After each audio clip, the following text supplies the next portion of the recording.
welcome. Okay, we're back finally. I've been waiting since yesterday, 22 hours I've been waiting to see you again, because I remember I finished with you yesterday my 2-hour program. And so 22 hours have transpired since yesterday's program.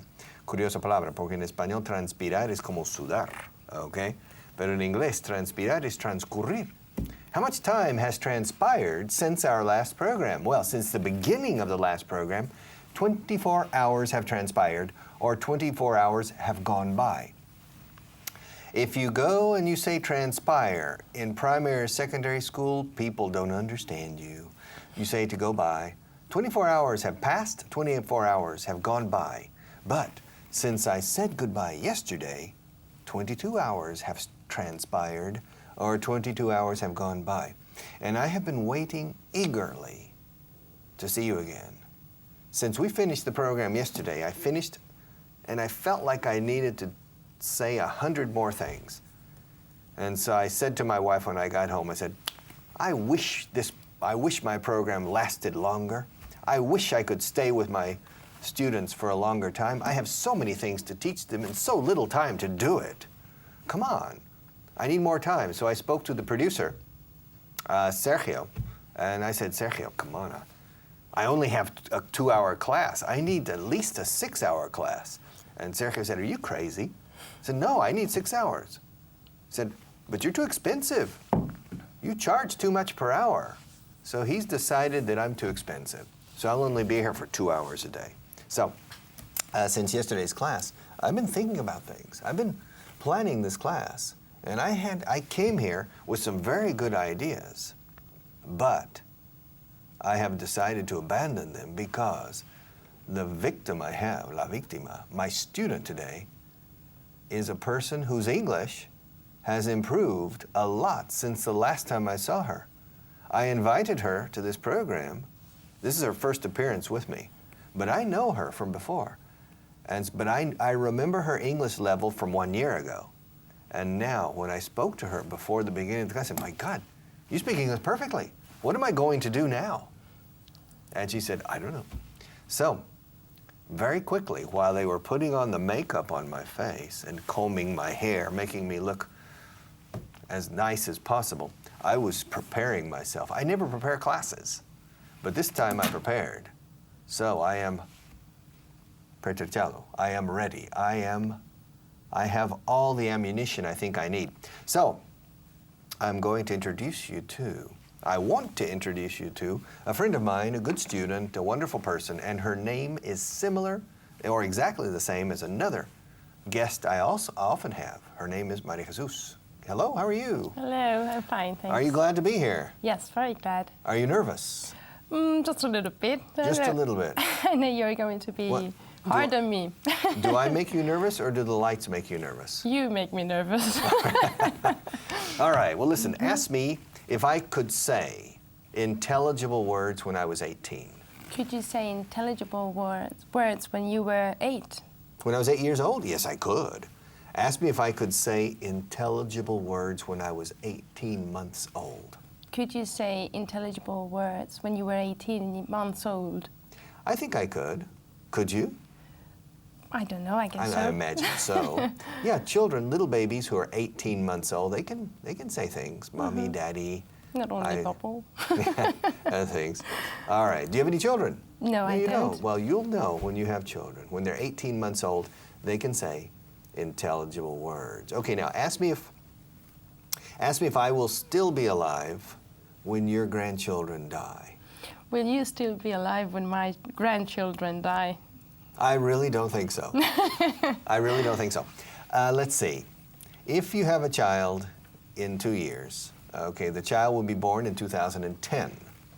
And if the child lives to be 90, well, excuse me, no, if the child has a child, true, okay, your child born in 1910 would have a child in 2040.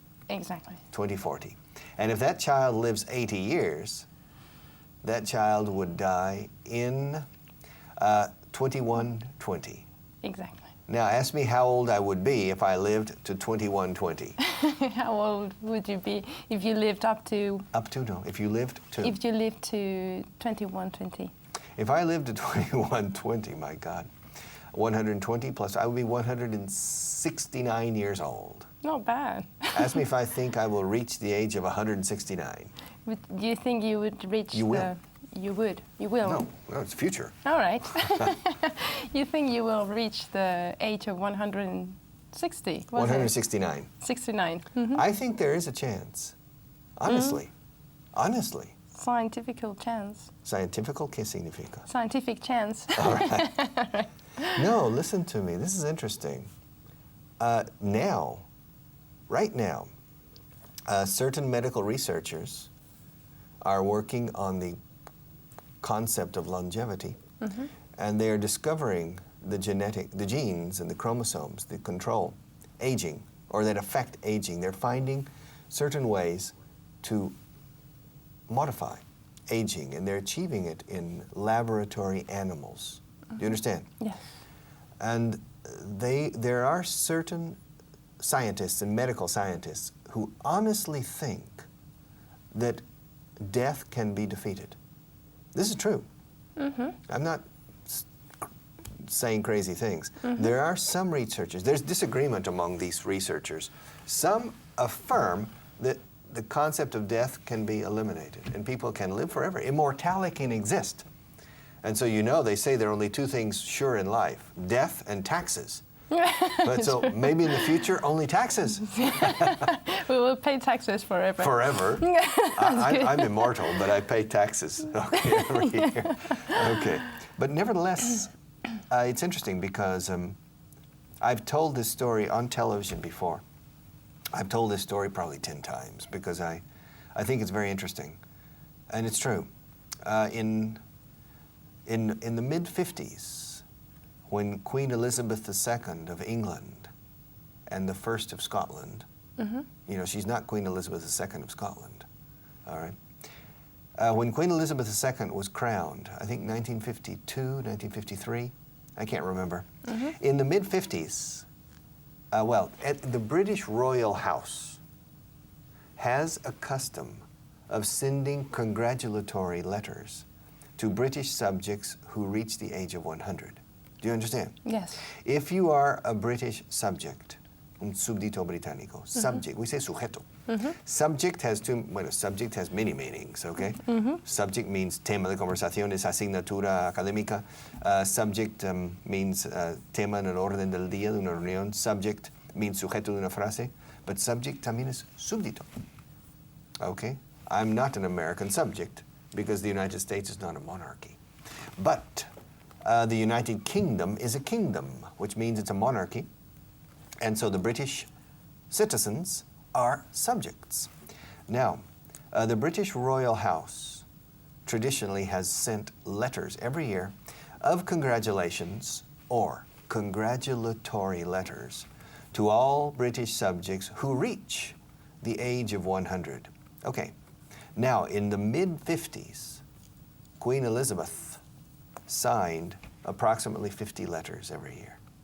Okay, 50 British subjects reach the age of 100 every year. Now she signs over 1,000 every year. Really? So that means that people are living longer, of course.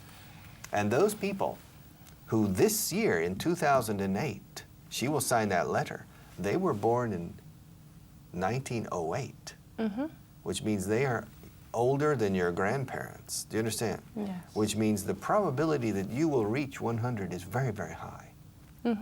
It's Okay. higher than it was. Definitely. Much higher. Yes. Many more people will reach the age of, if the trend continues, you see, from 50 people per year in the mid-50s to 1,000 is a 20-fold increase. It has increased 20 times. Se dice, cuando lo usas como adjetivo, quantitativamente un aumento de 20 veces, un 20 veces aumento, se dice 20-fold, como plegar o doblar papel. Or to fold, tela, to fold, okay? Yes. A 20-fold increase. If you extrapolate that, which is probably not going to happen, but that would mean that from 1,000 up to 20,000 people in the next 50 years will, in the year 2050 or 2058, okay, yeah. people will, 20,000 people in the British Empire, well, in Great Britain or the United Kingdom will reach the age of 100. So the possibility I will reach the age of 169 is less remote than it was 50 years ago. Do you understand? I understand. If I had been born in 1908. So you never know. Maybe I will still be alive when your grandchildren die. You never know. Who knows? Who knows? Ask me if my car should be inspected from time to time. Should your car be inspected from time to time? Oh, yes, it should. Ask me how often my car is inspected. How often is your car inspected? Never. Ask me why. It's about, the law states it should be inspected every 2 years, right? But yes, I think so. After what period? If you buy a new car, Yes. how long do you have to wait before your first inspection? 2 or 3 years, I think. I'm not sure. All right. No. My car doesn't have to be inspected. Ask me why. Why doesn't your car need to be inspected? It's a rental contract, and rental cars don't.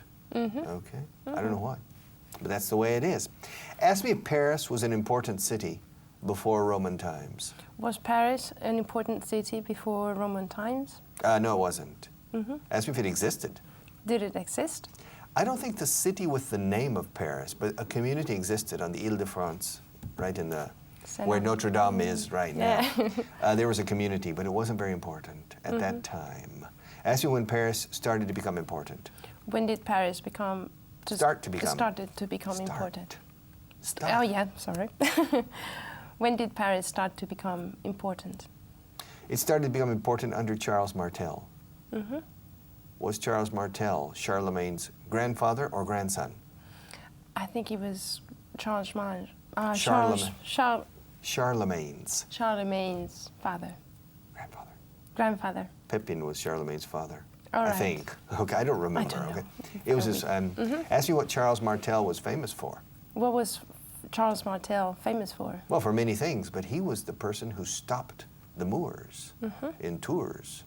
The Moors crossed the Strait of Gibraltar, entered Spain, conquered all of Spain in 7 years, except Asturias, and went into France. And they continued up. And boom, Charles the Hammer, Charles Martel, I mean, it's Charles the Hammer, stopped them. What do you call Charles Martel in Spanish? Do you know? It sounds Carlos Martillo, Carlos el Martillo? I don't know. No, Charles Martel, that sounds familiar to me. Okay. And you say Carlo Magno for his grandson. Carlo Magno, true. We use the French word Charlemagne. Charlemagne. Charlemagne. I don't we use Charlemagne. Ask me if Albert Einstein would be over 100 if he were still alive. Would Albert Einstein be over 100 if he were still alive? Yes, he would. He would be over 100 if he were still alive. Ask me if there was a cemetery where my house stands now. Was there a cemetery where your house stands now? I don't think so, but I wouldn't rule out the possibility. I don't think so, but I wouldn't rule out the possibility that there was a cemetery, or there used to be a cemetery, where my house stands now. Rule out, do you understand? Yes. Okay. Discard? No, discard, no. No, discard is deshacerse. All right. Descartar. Yeah. No, it's discard. No, it's not discard. To rule out, to eliminate. But to discard, for example, when you're playing cards, juego de cartas, naipes, Sí. There's a moment, yo rechazas unos y coges otros. You discard. That's to discard. You understand? Right. I understand, yeah. Entonces, yo descarto estas cartas. Okay. All right. But to discard an object means this pen, it's out of ink, I don't need it, I discard it. Okay? It's un poco como to get rid of, all right? Yes. To discard. So, to rule out, I wouldn't rule out. Ask me why I wouldn't rule out the possibility. Why wouldn't you rule out the possibility? I live in an area of Madrid that has probably been the object of a lot of activity for the past 500 years. I live very near the quartel of the Count Duke. You understand? Yes. And so I wouldn't be surprised if that area there were cemeteries or people were buried there. Okay. So who knows? Who knows? Maybe my house stands on ground that used to be holy. Campo Santo. You know, holy ground, okay? Holy ground, yes. All right. So you never know. Ask me if Galileo was a famous rock star in the 50s. Was Galileo a famous rock star in the 50s? No, he wasn't. All right. Ask me who was the most famous rock star in the 50s? Who was the most famous rock star in the 50s? Well, of course, Elvis Presley was. But there were many other very good rock stars, okay? But Elvis Presley was the king of rock and roll. Yeah. Ask me if Galileo was born in the 17th century. Was Galileo born in the 17th century? No, he was born in the 16th century, but he died in the 17th century. Okay. And ask me if he invented the telescope. Did he invent the telescope? No, he didn't. Ask me who invented the telescope. Who invented the telescope? Nobody knows. Oh, really? I didn't know that. Ask me where it was invented. Where was the telescope invented? It was invented in the Netherlands. Mm. Probably in a small city that I don't remember the name. All right? Eindhoven, perhaps? I'm not sure, but I don't think it was Amsterdam or Rotterdam or The Hague. I think it was Eindhoven, among several glass makers who make glasses for people. You understand? Yes. And they by accident, I think, they discovered this phenomenon, and they developed it. And so Galileo very quickly gained knowledge of this phenomenon and used it. And of course, he developed the telescope, but he didn't invent it. All right. Ask me if he convinced the church that the Earth wasn't the center of the universe. Did Galileo convince the church that the Earth wasn't the center of the universe?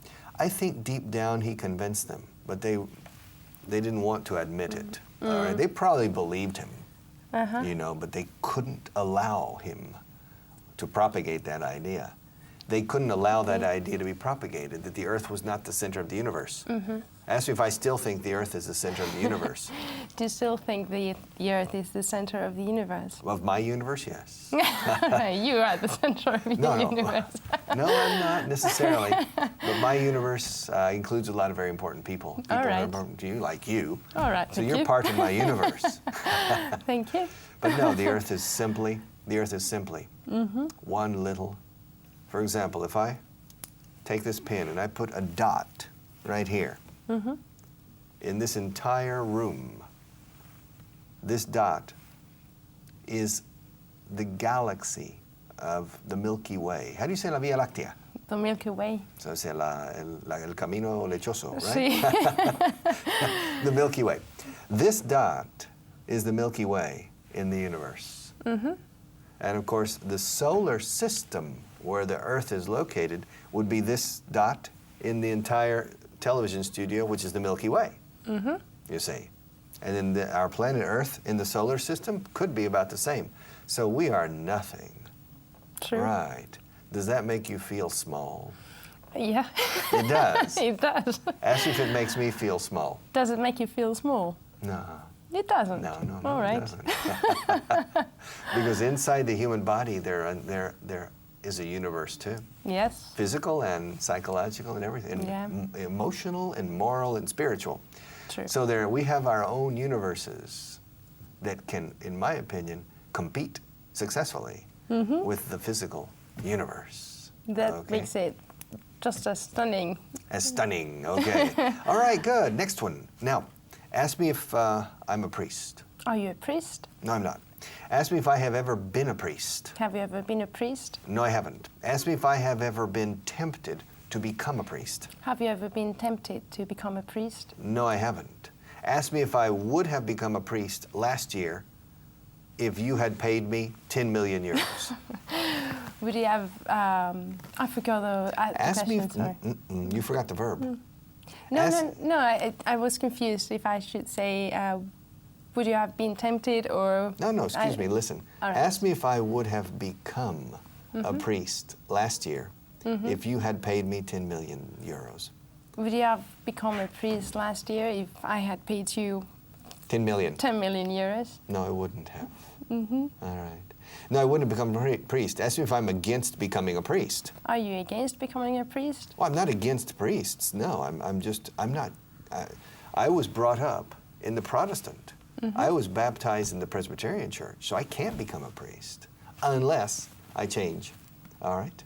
So, ask me if I know any priests. Do you know any priests? Yes, I do. I know a few. Ask me if I have any friends who are priests. Do you have any friends who are priests? At least one. Yeah, at least one. Ask me if I know anybody who used to be a priest. Do you know anybody who used to be a priest? I know two people who used to be priests. Okay. Ask me if you know anybody who used to be a priest. Do I know anybody who used to be a priest? At least one person you know who used to be a priest. I think so, yeah. You think you know who I'm talking about? Yes, I do. All right. Now, ask me if the Chinese people could build walls 2,000 years ago. Could the Chinese people build walls 2,000 years ago? Of course they could. How old is the Great Wall? You know? No, I don't. Ask me how old the Great Wall of China is. How old is the Great Wall of China? It's about 2,300 years old. Well, it took a long time to build. Ask me if they built that wall in a day. Did they build that wall in a day? No, they didn't. Ask me if Rome was built in a day. Was Rome built in a day? No, it wasn't. Do you understand that question? Yes. Do you know why I'm asking it? That's an expression, isn't it? Yeah. Rome wasn't built in a day. Roma no fue construida en un solo día. And the equivalent in Spanish is No se ganó Zamora en una hora. no se ganó Zamora en una hora. And we say Rome wasn't built in a day. All right, it takes time to build empires. Ask me if I have ever built an empire. Have you ever built an empire? I'm in the process right now You of are? building an empire. Yes, ask me how long it is taking me. How long is it taking you to build an empire? My whole life. Ask me if I will see the empire completed. Will you see the empire completed? No, I won't. I'll die before the empire is completed. Ask me if I will be sad if I don't see the empire completed. Will you be sad if you don't see the empire completed? No, I won't. Ask me if I will be sad if the empire disappears after I die. Would you be sad? Will you? Will you? Sorry. That's a possibility, but no. No, ask me if I'll be, not All right. I'd. Ask me if I'll be sad if the empire disappears after I die. Will you be sad if the empire disappears after you died? You die? After you die. Eso quiere decir que lo tienes cerebralmente, pero no lo sientes. Okay. No, I won't be sad. I'll be dead. I won't. No. But nevertheless, I won't be sad. I won't be sad. The businesses and companies and initiatives of this type, you start them and you grow them, you nourish them, you show affection for them and hard work because it's a way of earning money to buy food, to pay a mortgage, to raise your children, to travel. It's a means. It's not an end in itself. I never created this business in order to create an empire. That is just a coincidence that it's happening. I created it because I needed to work. I wasn't born rich. And that means that I need to work to make a living. And it's fun, thank God. It's a very, very interesting and stimulating type of activity. Frustrating sometimes, but very stimulating. And if it doesn't continue after I decide to leave, it really doesn't matter. It really doesn't matter. My heart is not in the business. My heart is in the activity, but not the business. Do you understand? Yes. And the activity is teaching. Teaching. That's all I want to do. I'm a teacher. I'm a teacher on television, on the radio. I'm a teacher in different platforms, even over cell phones. I'm a teacher. But in el fondo, deep down, I'm a teacher, and it's the only thing I enjoy is teaching in my professional life. Okay, we have to take a short break. We'll be back. I'll be back. We're going to do more things in about 5 minutes. In 5 minutes, okay?